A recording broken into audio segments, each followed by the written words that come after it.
उज्यालो radio नेटवर्कसँगै उज्यालो online र mobile एप्लिकेशनबाट एकसाथ प्रसारण भइरहेको नेपाल दर्पणमा साथी मल्लिका थापासँगै भोजेन्द्र बस्नेतको नमस्कार।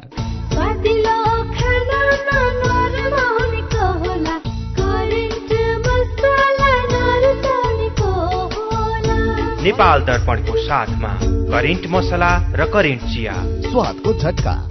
नेपाल दर्पण सुरु गरौं मुख्य खबरका शीर्षकहरूबाट। प्रधानमन्त्री प्रचण्ड विरूद्धको रिटमा सर्वोच्च अदालतद्वारा कारण देखाऊ आदेश 15 दिनभित्र लिखित जवाफ दिनुपर्ने। नयाँ राष्ट्रपति निर्वाचित भएको बारे राष्ट्रपति भण्डारीलाई जानकारी प्रदान। उपराष्ट्रपतिको चुनावका लागि भोलि उम्मेद्वारी दर्ता। पुरूष र खस आर्य बाहेक उम्मेद्वार हुनुपर्ने निर्वाचन आयोगको भनाई। भिजिट भिसा लिएर काम गर्न खाडीका देश हिँडेका 1700 भन्दा धेरैलाई विमानस्थलबाटै फर्काइयो। घरेलु कामदारका रूपमा जान प्रतिबन्ध लागेपछि भिजिट भिसामा कामदार पठाउने क्रम बढ्दो। शी जिनपिङ तेस्रो कार्यकालका लागि चीनको राष्ट्रपति चयन। माओ त्से-तुङ पछिको सबैभन्दा शक्तिशाली नेताका रूपमा चित्रण। र शहीद स्मारक ए डिभिजन लीग फुटबलमा आज 3 स्टार र चर्च बोइज विजयी। विश्वकप लीग 2 मा पीएनजीले यूएईलाई 56 रनले हरायो। बल्ल ढुक्क भयो। अब छिमेक, निर्धन उत्थान, जीवन विकास लगायत 35 भन्दा बढ़ी लघुवित्तहरूको किस्ता रकम सजिलै ई सेवाबाट तिर्न मिल्ने सुविधा आएछ। यसका लागि मोबाइल वा वेबसाइटबाट ई सेवा लगइन गरी फाइनेन्शियल सर्भिसेस अनि त्यसमा भएको माइक्रो फाइनेन्स अप्सन छान्ने अनि आफूले ऋण लिएको माइक्रो फाइनेन्सको नाम छनौट गरी आफ्नो सदस्यता नम्बर, किस्ता रकम राख्ने र मोबाइल नम्बर राख्ने र प्रोसिडमा क्लिक गर्ने। भएन त सजिलो? अनि अर्को सुविधा चाहिँ 500 भन्दा बढ़ी सहकारी संस्थामा ई सेवाबाट सजिलै रकम पनि जम्मा गर्न सकिन्छ। मेरो मोबाइलमा चल्छ ई सेवा। सुन त, मेरो कपडा प्याकिङ गरिदेऊ त। श्यामजीको मिसेसलाई क्यान्सर उपचार गराउन इन्डिया सँगै लिएर जानुपर्ने भयो। ए हो र? अनि सुन्नु त, अब क्यान्सरको उपचार सीएमसी क्यान्सर इन्स्टिच्युट भरतपुरमा नै हुन्छ नि। नेपालमै पहिलो पटक अत्याधुनिक भेरिएन्ट ट्युबिम भएको 60 काउस र हाइपर आर्क लगायतका अत्याधुनिक उपकरण प्रयोग गरी मस्तिष्कमा रहेको ट्युमर, फोक्सोको क्यान्सर, स्तन क्यान्सर, घाँटी तथा टाउको सम्बन्धी क्यान्सर, पेट तथा कलेजो सम्बन्धी क्यान्सर, पाठेघरको मुख, गर्भाशय तथा मूत्राशय सम्बन्धी क्यान्सर तथा अन्य क्यान्सरहरूको उपचार हुन्छ। क्यान्सर भएको ठाउँको पहिचान गरी रेडिएसनको माध्यमबाट पूर्ण रूपमा निको हुने गरी पनि उपचार गरिन्छ। सरकारी अस्पतालकै सेवा शुल्कमा उपचार हुनुका साथै नेपाल सरकारबाट प्रदान गरिने क्यान्सर पीडितहरूका लागि 1 लाख सम्मको छुटको व्यवस्था पनि छ। ओहो, यस्तो सुविधा रहेछ। ल अब क्यान्सर उपचार गराउन सीएमसी क्यान्सर इन्स्टिच्युटमा नै लिएर जान्छौ। क्यान्सर विरुद्ध आशाको किरण, सीएमसी क्यान्सर इन्स्टिच्युट। फोन 056 594 333 594 333। तिमीले पनि पाउने मलाई पनि आउने, आउने कुरो आएपछि मन भयो रमाउने। आइएमई पे रिफर गरिदे, मलाई पनि फाइदा अनि तिमीलाई पनि छ। आइएमई पे रिफर गरिदे, मलाई पनि फाइदा अनि तिमीलाई पनि छ। IME Pay refer and earn offer. IME Pay mobile एपलाई आफ्नो साथी सर्कलमा रिफर गरी रिफर गर्ने र सो रिफर एक्सेप्ट गर्ने दुवैले पाउनुहोस् 25-25 रुपैयाँ। नेपाल दर्पणमा अब खबरको सिलसिला। प्रधानमन्त्री पुष्पकमल दाहाल प्रचण्डलाई पक्राउ गरी अनुसन्धान अघि बढ़ाउन माग गरिएको रिट निवेदनमा सर्वोच्च अदालतले कारण देखाउ आदेश दिएको छ। सर्वोच्चका न्यायाधीश ईश्वर प्रसाद खतिवड़ाको एकल इजलासले रिट निवेदनलाई अग्राधिकार साथ अगाडि बढ़ाउने निर्णय गर्दै कारण देखाउ आदेश दिएको हो। आदेशमा अन्तरिम आदेश आवश्यक नभएको भन्दै माओवादी अध्यक्ष प्रचण्डलाई 15 दिनभित्र लिखित जवाफ दिन भनिएको छ। माओवादी अध्यक्ष प्रचण्डले 2076 सालको माघ 1 गते काठमाडौँमा आयोजित एक कार्यक्रममा सशस्त्र द्वन्द्वमा मारिएका 17,000 मध्ये 5,000 को मात्रै जिम्मेवारी आफूले लिने बताउनु भएको थियो। अध्यक्ष प्रचण्डको त्यस अभिव्यक्तिलाई लिएर गएको कार्तिक महिनामा अधिवक्ता ज्ञानेन्द्र राज आरन र रामेछापका कल्याण बुढाथोकीले रिट निवेदन दिनुभएको थियो। त्यसबेला दरपीठ गरिदिएका निवेदनहरूको दरपीठ बदर गर्न सर्वोच्च अदालतले फागुन 19 गते आदेश दिएपछि मंगलबार उक्त रिट निवेदन सर्वोच्च अदालतमा दर्ता गरिएको हो। माओवादी केन्द्रले यसअघि नै विज्ञप्ति निकालेर मुद्दा दर्ता गर्ने सर्वोच्चको आदेशलाई नेपालको संविधान र अग्रगामी उपलब्धिहरू विरूद्धको गतिविधि भन्दै आफ्नो असहमति सार्वजनिक गरेको छ। आज बिहान समेत प्रधानमन्त्री निवास बालुवाटारमा माओवादी केन्द्र र माओवादी पृष्ठभूमिका दलका नेताहरूको बैठकले शान्ति प्रक्रिया विरूद्धका मुद्दाहरूमा एक भएर प्रतिरोध गर्ने निर्णय गरेको छ। निर्वाचन आयोगले राष्ट्रपतिमा रामचन्द्र पौडेल निर्वाचित हुनुभएको जानकारी राष्ट्रपति विद्यादेवी भण्डारीलाई गराएको छ। आयोगका प्रमुख निर्वाचन आयुक्त दिनेश कुमार थपलियाले राष्ट्रपति भवन शीतल निवास पुगेर राष्ट्रपति चुनावको प्रतिवेदन पेश गर्दै नयाँ राष्ट्रपति निर्वाचित हुनुभएको जानकारी गराउनु भएको हो। यसैबीच नवनिर्वाचित राष्ट्रपति रामचन्द्र पौडेलले नागरिकको अधिकारमाथि खेलवाड गर्न नहुने बताउनु भएको छ। राष्ट्रपतिमा निर्वाचित भएपछि आज बीपी संग्रहालय सुन्दरीजल पुगेर पूर्व प्रधानमन्त्री स्वर्गीय विश्वेश्वर प्रसाद कोइरालाको शालिगमा माल्यार्पण गरिसकेपछि संचारकर्मीहरूसँग कुरा गर्दै उहाँले संविधानको दायित्व र नागरिकले पाएको अधिकारको रक्षा गर्दै यसमा कसैले खेलवाड गर्न दिन नहुने बताउनुभयो। उहाँले सुशासनको कुरामा सबैको ध्यान आकर्षित गर्न चाहेको पनि बताउनुभयो। पौडेल हिजो भएको राष्ट्रपति चुनावमा प्रतिस्पर्धी नेकपा एमालेका उपाध्यक्ष सुभाष चन्द्र नेमुवाङलाई पराजित गर्दै विजयी हुनुभएको हो। यसैबीच निर्वाचन आयोगले उपराष्ट्रपतिमा पुरूष र खस आर्यको उम्मेद्वारी दर्ता नगर्न निर्वाचन अधिकृतको कार्यालयलाई निर्देशन दिएको छ। आयोगको आज बसेको बैठकले दलित, आदिवासी जनजाति, मधेसी, थारू वा मुस्लिम महिला वा अन्यको मात्रै उम्मेद्वारी दर्ता गर्न निर्देशन दिएको हो।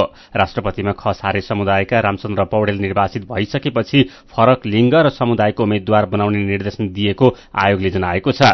संविधानको धारा 70 मा राष्ट्रपति र उपराष्ट्रपति फरक लिङ्ग वा समुदायको हुनुपर्ने व्यवस्था छ। प्रमुख निर्वाचन आयुक्त दिनेश थपलियाले संविधानको मर्म अनुसार पुरूष राष्ट्रपति भएपछि उपराष्ट्रपति पुरूषभन्दा बाहेक हुनुपर्ने र त्यो पनि फरक समुदायको हुनुपर्ने बताउनुभयो। यसैबीच 9 दलीय सत्ता गठबन्धनमा उपराष्ट्रपतिका लागि 3 जनाको दावी परेको छ। जसपाले हिजै पार्टी संसदीय दलका नेता रामसहाय यादवलाई उम्मेद्वार बनाउने निर्णय गरेको थियो। यस्तै आज नागरिक उन्मुक्ति पार्टीले अध्यक्ष रञ्जिता श्रेष्ठ र जनमत पार्टीले ममता झालाई उम्मेद्वार बनाउने निर्णय गरेका छन्। नागरिक उन्मुक्तिका अध्यक्ष श्रेष्ठको भने उपराष्ट्रपति पदका लागि उमेर पुगेको छैन। गठबन्धनमा उपराष्ट्रपतिको उम्मेद्वारबारे बैठक बसेर टुंग्याउने नेपाली कांग्रेसका उपसभापति पूर्ण बहादुर खड्काले जानकारी दिनुभयो। यस्तै उपराष्ट्रपतिको उम्मेद्वारबारे निर्णय गर्न नेकपा एमाले भोलि बिहान 9 बजे केन्द्रीय सचिवालय बैठक बोलाएको छ। चैत 3 गते हुने उपराष्ट्रपति चुनावका लागि भोलि उम्मेद्वारी दर्ता हुने कार्यक्रम रहेको छ। गृह मन्त्रालयको बढुवा समितिले 5 जना डीआईजीहरूलाई एआईजीमा बढुवा गर्न सिफारिश गरेको छ। आज बसेको बढुवा सिफारिश समितिको बैठकले जनप्रहरी समूहतर्फका प्रहरी नायब महानिरीक्षकहरूलाई प्रहरी अतिरिक्त महानिरीक्षक पदमा बढुवाका लागि सिफारिश गर्ने निर्णय गरेको प्रहरी महानिरीक्षक धीरज प्रताप सिंहले जानकारी दिनुभयो। डीआईजीहरू वसन्त बहादुर कुँवर, टेकप्रसाद राई, दीपक थापा, श्यामलाल गेवाली र किरण बज्राचार्यलाई एआईजीमा बढुवा गर्न सिफारिश गरेको उहाँले जानकारी दिनुभयो। भिजिट भिसाको प्रयोग गरी खाड़ीका देशमा कामका लागि हिँडेका 1728 जनालाई मानव बेचबिखन अनुसन्धान ब्यूरोले विमानस्थलबाटै फर्काएको छ। गएको वैशाखदेखि हिजोसम्म भिजिट भिसामा कामका लागि हिँडेका 1728 जनालाई फर्काएको ब्यूरोले जनाएको छ। फागुन महिनाको 25 दिनमा मात्रै 476 जनालाई विमानस्थलबाट फर्काइएको छ। विमानस्थलमा सोधपूछको क्रममा उनीहरू पासपोर्टमा भिजिट भिसा लगाए पनि काम गर्नका लागि खाड़ीका देश UAE, Oman, Kuwait, Qatar, Bahrain जस्ता देशमा हिँडेको पाइएपछि ब्यूरोले विमानस्थलबाट फर्काएको हो। यसरी फर्काइनेमा धेरै जसो महिलाहरू रहेका छन्। महिलाहरूलाई एजेन्टहरूले गाउँबाट काठमाडौँ ल्याउने र पासपोर्ट बनाउनेदेखि जहाज टिकटसम्म आफैले काटेर भिजिट भिसामा खाड़ीका देशमा घरेलु काममा पठाउने गरेको पाइएको प्रहरी वरिष्ठ उपरीक्षक जीवन कुमार श्रेष्ठले जानकारी दिनुभयो। नेपाल सरकारले खाड़ीका देशमा घरेलु श्रमिकका रूपमा महिलालाई पठाउन प्रतिबन्ध लगाएपछि भिजिट भिसामा लगेर घरेलु काममा लगाउने प्रवृत्ति बढ्दो छ। पोखरा अन्तर्राष्ट्रिय विमानस्थलबाट रात्रिकालीन उडान शुरू भएको छ। अन्तर्राष्ट्रिय विमानस्थललाई हब बनाएर 4 आन्तरिक विमानस्थलबाट रात्रिकालीन उडान शुरू भएको विमानस्थलका प्रमुख विक्रम गौतमले जानकारी दिनुभयो। उहाँका अनुसार निजी क्षेत्रको हवाई सेवा प्रदायक कम्पनी बुद्ध एयरले पोखरा अन्तर्राष्ट्रिय विमानस्थलबाट गए रातिदेखि विभिन्न 4 गन्तव्यबाट रात्रिकालीन उडान शुरू गरेको हो। काठमाडौँ, भद्रपुर, भैरवा र नेपालगंजबाट पोखरामा रात्रिकालीन उडान भरेको विमानस्थलले जनाएको छ। पोखरामा रात्रि विमान भएका चारै गन्तव्यका जहाजले सम्बन्धित गन्तव्यमा उडान भरेका छन्। यसैबीच नेपाल नागरिक उड्डयन प्राधिकरणले श्री एयरलाइन्सलाई पुनः उडान अनुमति दिएको छ। विज्ञ टोलीले श्रीका सबै जहाजको प्राविधिक जाँच गरिसकेपछि श्रीलाई पुनः सेवा सञ्चालनको अनुमति दिएको प्राधिकरणले जनाएको छ। हिजो काठमाडौँ भैरवा उडानमा रहेको श्री एयरलाइन्सको जहाजको एउटा इन्जिनमा आगो देखिएपछि त्यो इन्जिन बन्द गरेर एउटा इन्जिनको सहायतामा जहाज काठमाडौँमा आकस्मिक अवतरण गराइएको थियो। नेपाल राष्ट्र बैंकका गवर्नर महाप्रसाद अधिकारीले देशको अर्थतन्त्रमा सुधार हुँदै गइरहेको बताउनु भएको छ। काठमाडौँमा शुरू भएको दोस्रो अर्थशास्त्री सम्मेलनमा गवर्नर अधिकारीले नेपाल अहिले 10 अर्ब भन्दा बढ़ी डलरको सञ्चितमा रहेको भन्दै झण्डै 10 महिनाको आयातलाई धान्न सक्ने क्षमतामा रहेको बताउनुभयो। उहाँले अर्थतन्त्रका बाह्य क्षेत्रको तथ्याङ्क पनि सुधार हुँदै गएको बताउनुभयो। अर्थतन्त्र अहिले सहज स्थितिमा रहेको भन्दै उहाँले सबै कुरामा नकारात्मक रूपले नहेर्न आग्रह गर्नुभयो। सीधा कुरा प्रश्न विचार, यो हो उज्यालो रेडियो नेटवर्क नेपाल दर्पणमा कुराकानीसँगै खबरको सिलसिला बाँकी नै छ, सुन्दै गर्नुहोला। एचआईभी का बारेमा खुलेर कुरा गरौं। एचआईभी खराब आचरणको नतिजा नभई असावधानीको परिणाम हो, तसर्थ यसबाट बच्न असुरक्षित यौन सम्पर्क नराखौं। अन्य व्यक्तिले प्रयोग गरेका धारिला औजार जस्तै छुरी, दारी काट्ने ब्लेड प्रयोग नगरौं र रगत चढाउनु पर्ने अवस्था भएमा परीक्षण गरेको रगत मात्र चढाउँ। संक्रमित भइसकेकालाई समयमै उपचारमा लगौं र अकालमै हुन सक्ने मृत्युबाट जोगाउँ। समयमै उपचार गर्नाले संक्रमित गर्भवती महिलाले पनि स्वस्थ बच्चा जन्माउन सक्छिन्। Nepal Youth Foundation, 12+ Lumbini plus र मकवानपुर महिला समूह। खुसी कसरी खुसी हुन्छ जब बने छैन कोही, आफ्नो भन्दैमा आफ्नो हुन सम्पर्कमा बस्या खै। सम्पर्कका लागि बलियो आधार नेपाल टेलिकम हो राष्ट्रकै सञ्चार। सम्पर्कको आधार राष्ट्रको सञ्चार, नेपाल टेलिकम राष्ट्रको सञ्चार। नेपाल टेलिकम राष्ट्रको सञ्चार। सुनिश्चित भविष्य मात्र होइन बचत, आर्थिक स्वतन्त्रता हो, आत्मविश्वास हो, आत्मा सम्मान हो, सम्पन्न जीवन हो। बचत बचत गरौँ, बचत गरौँ, बचत गरौँ, बचत गरौँ। धेरै छन् बचतका खुशीहरू, बचत गरौँ। ग्लोबल आईएमई बैंक, सबैका लागि बैंक। सरकारी भुक्तानी अब एकै क्लिकमा। राहदानी शुल्क, आन्तरिक राजस्व विभागका शुल्क तथा करहरू, शिक्षक सेवा आयोगको भुक्तानी, बिलबुक नवीकरण, ट्राफिक जरिवाना, लोक सेवा आयोगको भुक्तानी, नगरपालिकाको कर, एनओसी शुल्क लगायतका धेरै भुक्तानी अब ई सेवाबाट तिर्न सकिन्छ। आजै ई सेवा एप डाउनलोड गर्नुहोस् वा नजिकैको एजेन्टमा गई अनलाइन भुक्तानी गर्नुहोस्। ई सेवा, सरल र सुरक्षित भुक्तानी। मेरो मोबाइलमा चल्छ ई सेवा। उज्यालो रेडियो नेटवर्कबाट प्रसारण भइरहेको नेपाल दर्पणमा तपाईंलाई फेरि स्वागत छ। यतिन्जेल हामीले प्रधानमन्त्री प्रचण्ड विरूद्धको रिटमा सर्वोच्च अदालतद्वारा कारण देखाउ आदेश, उपराष्ट्रपतिको चुनावमा पुरूष र खस आर्य बाहेक उम्मेद्वार हुनुपर्ने निर्वाचन आयोगको भनाई, भिजिट भिसा लिएर काम गर्न खाडीका देश हिँडेका 1700 भन्दा धेरैलाई विमानस्थलबाट फर्काइयो लगायतका खबर प्रस्तुत गर्यौं। नेपाल दर्पणमा अब बाँकी प्रसंग। भौगोलिक रूपमा विकट मानिएका दुर्गमका जिल्लामा पर्याप्त खाद्यान्न ढुवानी हुन सकेको छैन। सरकारले दुर्गम घोषणा गरेका 24 वटा जिल्लामा खाद्यान्न ढुवानीको समस्या छ। दार्चुलाको ब्यास गाउँपालिकाले खाद्यान्न अभाव भएको भन्दै सूचना नै निकालेर व्यवस्था गर्न माग गरेको छ। दुर्गममा खाद्यान्न अभाव हुन नदिन तथा खाद्य सुरक्षा सुनिश्चित गर्न के भइरहेको छ भनेर साथी मदन पौड्यालले खाद्य व्यवस्था तथा व्यापार कम्पनी लिमिटेडका नायब महाप्रबन्धक श्रीमणि राज खनाललाई सोध्नु भएको छ।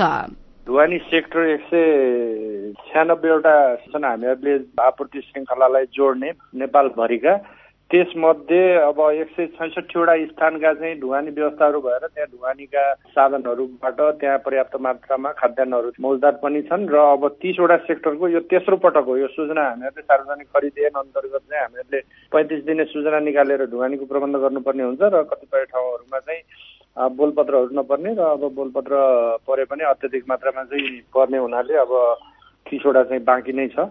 खास गरी हाम्रो यो दुर्गम स्थानमा पनि हामीसँग 25,000 क्विन्टल खाद्यान्नहरू चाहिँ मौजदात नै छ। दुर्गम स्थानमा चाहिँ तपाईले भन्नुभयो 25,000 क्विन्टल खाद्यान्न मौजदात छ, तर दार्चुलाको ब्यास गाउँपालिकाले खाद्यान्न व्यवस्था गरिदिन सार्वजनिक रूपमा सूचना नै निकालेको छ। हामीलाई खाद्यान्न चाहियो भनेर तपाईहरू जानकार हुनुहुन्छ? सचेत पनि छौँ र जानकार पनि छौँ र खास गरी अब यो त्यहाँ चाहिँ हामीहरूले नियमित प्रक्रियाबाट 2 चोटि सूचना निकाल्दाखेरि पनि ढुवानीको चाहिँ प्रबन्धको लागि ठेकेदारहरूले कसैले चाहिँ इन्ट्रेस्ट देखाउनु भएन हैन। स्थानीय तह र त्यहाँका चाहिँ जनप्रतिनिधिहरूको पनि अब अलिकति महत्त्वपूर्ण भूमिका रहन्छ। शाखा कार्यालय नै त्यहाँको सदरमुकाममा खोलेका छौँ। त्यहाँ लगायत हाम्रो धनगढी अनि महेन्द्रनगर र दार्चुलाबाट सेक्टर हामीहरूले खोलेर त्यो ब्यासमा चाहिँ पठाउन खोज्दाखेरि पनि कोही पनि इन्ट्रेस्ट भएर आउनुभएको छैन। योभन्दा अगाडि पनि हामीले चाहिँ ब्यास र टिङ्करमा अब केही उपाय लागेन भने हेलिकप्टरबाट पनि हामीहरूले ढुवानीको व्यवस्था मिलाउनेछौँ। त्यस हुनाले अब यो विषयमा हामी पूर्ण रूपले जानकार पनि छौँ, सचेत पनि छौँ र यो यसमा चाहिँ यहाँ सम्पूर्ण चाहिँ पक्षहरूको त्यहाँको चाहिँ अब सहयोगको पनि हामीले अपेक्षा गरेका छौँ र त्यहाँ अभाव हुन नदिनलाई चाहिँ हामीहरूले भरमग्दो प्रयत्न गर्छौँ। प्रयत्न गर्ने भन्दै गर्दाखेरि ढुवानी नभएकै कारण मानिसले चाहिँ भोकै बस्नुपर्ने अवस्था आइपर्ने देखियो नि। केही दिन चाहिँ अलिकति ढिलो भएको हो। अब ब्यासतिर चाहिँ त खच्चर पनि हिँड्न नसक्ने बाटाहरू छन्। अब त्यसले गर्दाखेरि पनि इन्ट्रेस्ट नदेखाउनु भएको होला त्यो ढुवानीकर्ताले। अब हामीहरूले चाहिँ अन्तिम विकल्पको रूपमा अब त्यो स्थानीय सरकारसँग सहकार्य गरेर अन्तिम विकल्प भनेको हवाई ढुवानी बाहेक अरू चाहिँ अब अहिले तत्काल चाहिँ देखिएको छ। हो, तपाईँले अघि भने जस्तै 30वटा सेक्टर जहाँनिर अलि धेरै समस्या देखिएको छ, ती क्षेत्रमा चाहिँ कहिलेसम्म अलिकति सहज व्यवस्थापन हुन्छ त? कस्तो छ भन्दाखेरि मैले भनिहालेँ नि, हामीहरू पनि अब सार्वजनिक खरिद ऐनको चाहिँ परिधिभित्र रहेर काम गर्नुपर्छ। त्यसको विकल्पको रूपमा सार्वजनिक खरिद ऐनले चाहिँ अब 35 दिने सूचना निकाल भन्छ। हामीहरूको एउटा चाहिँ प्रबन्ध उसमा चाहिँ अब त्यहाँ खाद्य व्यवस्था समितिलाई त्यहाँको लोकल भाडा दर निर्धारण गरेर त्यहाँबाटै पठाउन सक्ने भनेर चाहिँ पनि हामीले स्ट्यान्ड बाई चाहिँ चिठी चाहिँ हामीले चाहिँ पठाइसकेका छौँ। ब्यासको तपाईँले कुरा उठाउनु भयो। अन्यत्र अब हुम्लाको सदरमुकाममा हो खाद्यान्नको अलिकति अभाव हुने। कर्णाली प्रदेशका अन्य जिल्लाहरूमा त्यस्तो खास चाहिँ समस्याहरू परेका छैनन् र समस्या पर्यो भन्ने बित्तिकै हामीहरूले अन्य कुनै वैकल्पिक व्यवस्थाबाट त्यहाँ चाहिँ सुचारू रूपले आपूर्ति श्रृङ्खलालाई कायम राख्ने प्रयास गर्छौँ। उहाँ हुनुहुन्थ्यो खाद्य व्यवस्था तथा व्यापार कम्पनी लिमिटेडका नायब महाप्रबन्धक श्री मणिराज खनाल। नेपाल दर्पणमा खबरकै सिलसिला। नेपाल विद्युत प्राधिकरणको सहायक कम्पनी चिलिमे जलविद्युत आयोजनाको अगुवाईमा सिन्धुपाल्चोकमा निर्माणाधीन 102 मेगावाटको मध्य भोटेकोशी जलविद्युत आयोजनाको समग्र निर्माण प्रगति 95% पुगेको छ।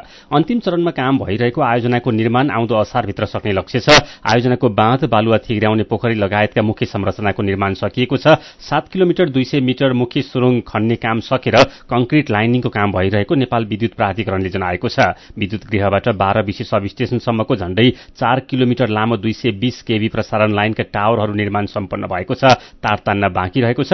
2071 सालको साउनमा जुरेमा गएको पहिरो, 2072 वैशाखको भूकम्प, भारतको नाकाबन्दी, 2073 साल असारमा भोटेकोशी नदीमा आएको बाढी, 2077 असारमा निर्माणस्थल भोटेकोशी नदी एवं आसपासको क्षेत्रमा आएको बाढी पहिरो र कोभिड-19 को महामारीको चपेटामा आयोजना परेको थियो। तर अहिले काम सन्तोषजनक भएको प्राधिकरणका कार्यकारी निर्देशक कुलमान घिसिङले बताउनुभयो। सरकारले 15 जिल्लामा हात्तीपाइले रोग विरूद्ध औषधि खुवाइने अभियानको अवधि 5 दिन थप गरेर आउँदो 30 गते मंगलबारसम्म पुर्याएको छ।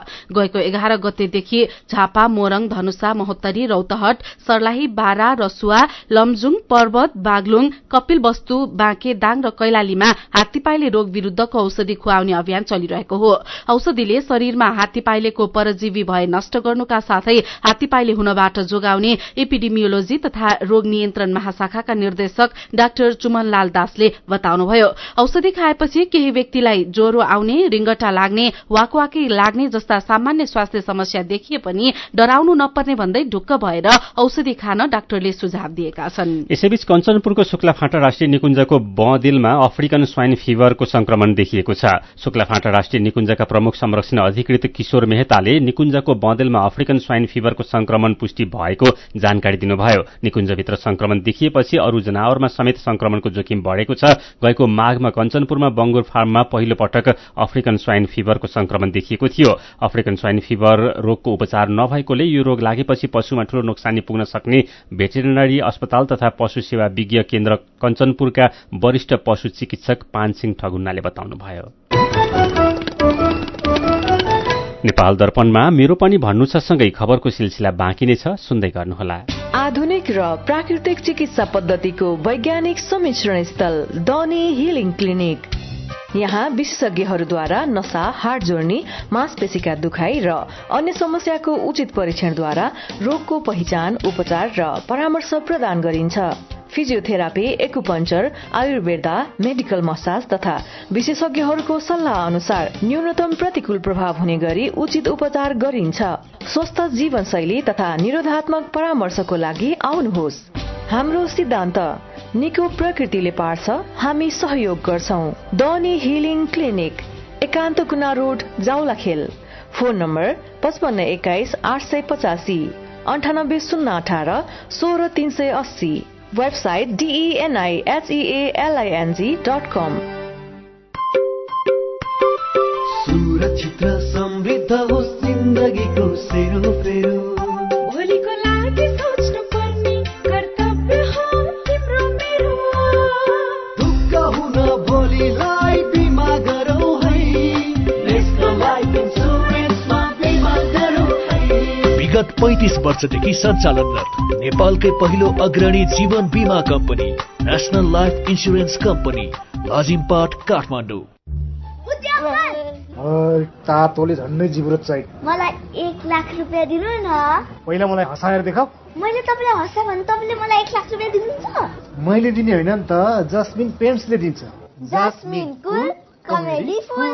तपाईँ पनि स्ट्यान्ड अप कमेडी खिचेर पठाइहाल्नुहोस् है। पहिलो हुनुभयो भने 1 लाख, दोस्रो हुनुभयो भने 50,000 र तेस्रो हुनुभयो भने 25,000 नगद पुरस्कार पाउनुहुन्छ। थप जानकारीको लागि जस्मिन पेन्ट्सको आधिकारिक फेसबुक पेज जस्मिन पेन्ट्स नेपाल फलो गर्नुहोला वा 98 024 86 385 मा व्हाट्सएप, भाइबर वा सिधै सम्पर्क गर्नुहोला। नेपाली मनको नेपाली रङ, जस्मिन पेन्ट्स। उज्यालो रेडियो नेटवर्क मार्फत देशभरका विभिन्न एफएम स्टेशन तथा उज्यालो अनलाइन र मोबाइल एप्लिकेशनमा प्रसारण भइरहेको नेपाल दर्पणमा तपाईंलाई फेरि स्वागत छ। अब बाँकी खबर। बागलुङमा सुक्खा पहिरोमा परेर 1 जनाको ज्यान गएको छ। सुक्खा पहिरोले पुरिएर निस्सीखोला गाउँपालिका 6 का सुखलाल विकको ज्यान गएको प्रहरीले जनाएको छ। झापाको शिव 87 नगरपालिकाले फोहोर व्यवस्थापन केन्द्रमा जडान गरेको अत्याधुनिक इन्सिनेरेटरको परीक्षण सफल भएको छ। प्रति घण्टा 300 किलो फोहोर जलाएर नष्ट गर्न सक्ने क्षमताको यो उपकरणले प्लास्टिक जन्य फोहोरलाई सुरक्षित रूपमा जलाएर खरानीमा परिणत गरिदिन्छ। कालीकोटमा उत्पादन हुने अर्गानिक कृषि बालीलाई पहिचान दिइने भएको छ। जिल्ला कृषि विकास कार्यालय कालीकोटले कालो मार्सी चामल, बेसार, स्याउलाई छुट्टै पहिचान सहित बजारीकरणमा सहयोग गर्ने भएको हो। आउँदो चैत 15 र 16 गते काठमाडौँमा आयोजना हुने न्यायिक समिति राष्ट्रिय सम्मेलनमा भाग लिन काठमाडौँ महानगरपालिकाले देशका सबै पालिकाहरूलाई निमन्त्रणा पत्र पठाएको छ। पर्वतको फलेवास नगरपालिका वडा नम्बर 9 का वडाध्यक्ष हितमान गुरुङले आफूले पाउने तलब सुविधाको सम्पूर्ण रकम स्थानीयलाई वितरण गर्नुभएको छ। उहाँले तलब बापतको 1,24,000 रुपैयाँ दीर्घरोगी र निम्न वर्गका 22 जनालाई न्यूनतम 3,000 देखि 10,000 रुपैयाँसम्म वितरण गर्नुभएको हो। अर्घखाँचीको पानेनी गाउँपालिका वडा नम्बर 6 मा 16 हजार दिनका आमाहरूलाई निशुल्क क्याल्सियम वितरण गरिएको छ। बर्दियाको ठाकुरबाबा नगरपालिकाले 6औं नगरपालिका स्थापना दिवसका अवसरमा भोलि वृत्ति मार्ग निर्देशन तथा रोजगार मेला कार्यक्रम आयोजना गर्दैछ। गुल्मीको रेसुङ्गा नगरपालिकाले एसईईमा 3.2 भन्दा माथि जीपीए ल्याएर नगरपालिकाभित्रका विद्यालयहरूमा कक्षा 11 मा अध्ययनरत विद्यार्थीहरूलाई सम्मान गरेको छ। विद्यार्थीहरू अध्ययनका लागि बाहिर जाने क्रम बढ्दै जान थालेपछि नगरपालिकाले त्यसलाई रोक्नको लागि प्रोत्साहन कार्यक्रम शुरू गरेको हो। उनीहरूलाई महिनाको 4,000 का दरले छात्रवृत्ति रकम समेत उपलब्ध गराउन थालेको छ। रुकुम पश्चिमको सदरमुकाम मुसिकोटमा रुकुम कृषि पर्यटन व्यापार तथा सांस्कृतिक महोत्सव शुरू भएको छ। रुकुम पश्चिम समृद्धिको आधार कला संस्कृति पर्यटन विकास र उद्योग व्यापार भन्ने मूल नाराका साथ राष्ट्रिय लोकदोहोरी प्रतिष्ठान रुकुम पश्चिमको आयोजना र कला संस्कृति पर्यटन प्रवर्धन मञ्च रुकुम पश्चिमको सह आयोजनामा महोत्सव शुरू भएको हो। पशुपतिनाथ मन्दिर क्षेत्रमा भोलिदेखि हरेक शनिबार सरसफाई अभियान शुरू हुने भएको छ। मेरो पनि भन्नु छ। राजनैतिक दलहरूलाई सुझाव दिँदै सुनिता खसु मगर लेख्नुहुन्छ, भित्ते पात्रो फर्काउन नपाउँदै फेरिने दलहरूको गठबन्धन र छेपारोले भन्दा छिटो रंग फेर्ने नेताहरूका कारण अविश्वास बढ्दो छ। आज सहकार्य गरेकासँग भोलि नै छुट्ने गरेको देखिन्छ। दलहरूलाई जुट्न र फुट्न कति पनि बेर लाग्दैन। अब दलहरूले आफ्नो भन्दा पनि देश र नागरिकका बारेमा सोच्ने हो कि?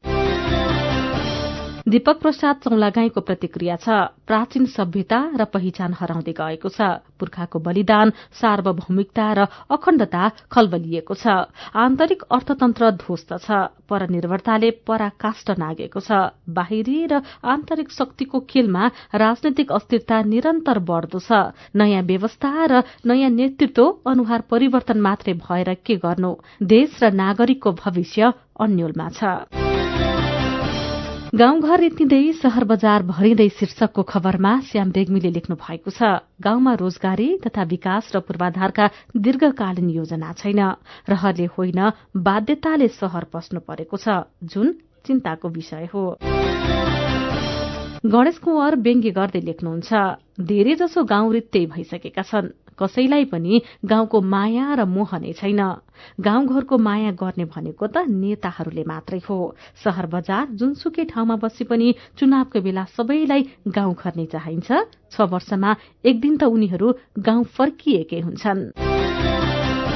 अनि यही विषयमा दानबहादुर खत्रीको प्रतिक्रिया छ, हजारौं हजार हेक्टर बिघा जग्गा बाँचो छ। कमिशनमा बाहिरबाट खाद्यान्न आउँछ, त्यही किनेर खाने प्रवृत्ति बढेको छ। युवाहरू विदेश बसेका छन्। महिलाहरू छोराछोरी पढाउन शहर बसेका छन्। गाउँघरमा बुढापाका मात्रै छन्। खेतबारी खनी खोस्री गर्न बुढापाकाको पाखुरा चल्दैन।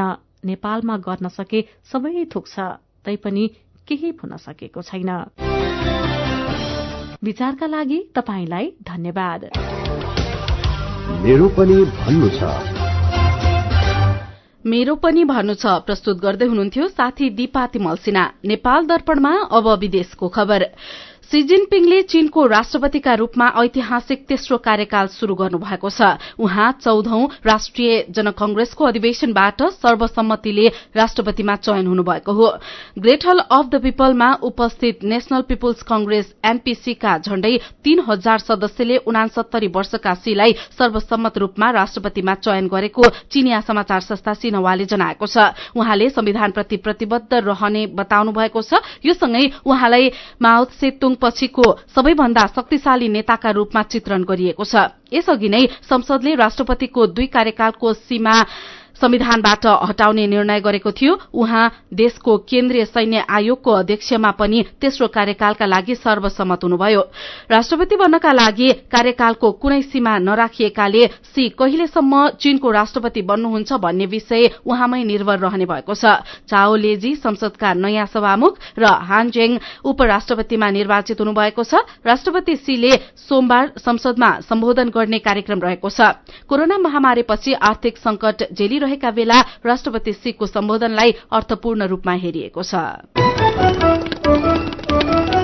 अब खेल खबर। शहीद स्मारक ए डिभिजन लीग फुटबलमा आज 3 स्टार क्लब र चर्च बोइज युनाइटेड विजयी भएका छन्। 3 स्टारले एफसी खुमलटार र चर्च बोइज युनाइटेडले हिमालयन शेर्पा क्लबलाई हराउँदै विजयी भएका हुन्। दशरथ रंगशालामा भएको खेलमा हिमालयन शेर्पा क्लबलाई 1-0 गोल अन्तरले हराउँदै चर्च बोइजले लगातार तेस्रो जित प्राप्त गरेको हो। चर्च बोइजको जितमा आशिष चौधरीले गोल गरे। जितसँगै चर्च बोइजले 3 खेलमा 9 अंक जोडेको छ। चर्च बोइज शीर्ष स्थानमा कायम रहेको छ। हिमालयनको यो पहिलो हार हो। हिमालयनले 3 खेलमा 4 अंक जोडेको छ। यस्तै इन्फा कम्प्लेक्समा आजै भएको खेलमा 3 स्टारले एफसी खुमलटारलाई 2-0 गोल अन्तरले हराएको छ। 3 स्टारको जितमा अजय मार्टिन्सले 2 गोल गरे। 3 स्टारको यो पहिलो जित हो। जितसँगै 3 स्टार 3 खेलमा 4 अंक जोड्न सफल भएको छ। नवप्रवेशी क्लब खुमलटारको यो दोस्रो हार हो। खुमलटारले 3 खेलमा 3 अंक जोडेको छ। र आईसीसी विश्वकप क्रिकेट लीग 2 क्रिकेट अन्तर्गत त्रिदेशीय एकदिवसीय श्रृंखलामा पपुवा न्यू गिनी पीएनजीले यूएईलाई 56 रनले हराएको छ। पीएनजीले दिएको 247 रनको लक्ष्य पछ्याएको यूएई 42 ओभर 2 बलमा 190 रनमा अल आउट भयो। यसअघि त्रिवी क्रिकेट मैदानमा टस हारेर ब्याटिङ गरेको पीएनजीले निर्धारित 50 ओभरमा 9 विकेट गुमाएर 246 रन बनायो। श्रृंखलामा घरेलु टोली नेपाल सहित यूएई र पीएनजी रहेका छन्। नेपालले आइतबार यूएईसँग, सोमबार पीएनजीसँग र अन्तिम खेल आउँदो बिहीबार यूएईसँग खेल्नेछ। खेल खबरसँगै हामी नेपाल दर्पणको अन्त्यमा आइपुगेका छौं। आजका मुख्य खबरका शीर्षकहरू फेरि एकपटक। प्रधानमन्त्री प्रचण्ड विरूद्धको रिटमा सर्वोच्च अदालतद्वारा कारण देखाउ आदेश 15 दिनभित्र लिखित जवाफ दिनुपर्ने। नयाँ राष्ट्रपति निर्वाचित भएको बारे राष्ट्रपति भण्डारीलाई जानकारी प्रदान। उपराष्ट्रपतिको चुनावका लागि भोलि उम्मेद्वारी दर्ता। पुरूष र खस आर्य बाहेकको उम्मेद्वार हुनुपर्ने निर्वाचन आयोगको भनाई। भिजिट भिसा लिएर काम गर्न खाडीका देश हिँडेका 1700 भन्दा धेरैलाई विमानस्थलबाटै फर्काइयो। घरेलु कामदारका रूपमा जान प्रतिबन्ध लागेपछि भिजिट भिसामा कामदार पठाउने क्रम बढ्दो। शी जिनपिङ तेस्रो कार्यकालका लागि चीनको राष्ट्रपति चयन। माओ त्से-तुङ पछिको सबैभन्दा शक्तिशाली नेताका रूपमा चित्रण। र शहीद स्मारक ए डिभिजन लीग फुटबलमा आज 3 स्टार र चर्च बोइज विजयी। विश्वकप लीग 2 मा पीएनजीले यूएईलाई 56 रनले हरायो। आजको नेपाल दर्पण सकिएको छ। प्राविधिक साथी संघर्ष विष्टसँगै हामी मल्लिका थापा र भोजेन्द्र बस्नेत पनि बिदा हुन्छौं। उज्यालोको मोबाइल एप्लिकेशन र अनलाइनमा प्रसारण भइरहेका रेडियो र अनलाइनका सामग्री भाइबरमा पनि उपलब्ध छन्। सुक्खा समयमा आगलाईको जोखिम धेरै हुने भएकोले आगो बाल्ने वस्तुको सुरक्षित प्रयोग गरौं। नमस्कार।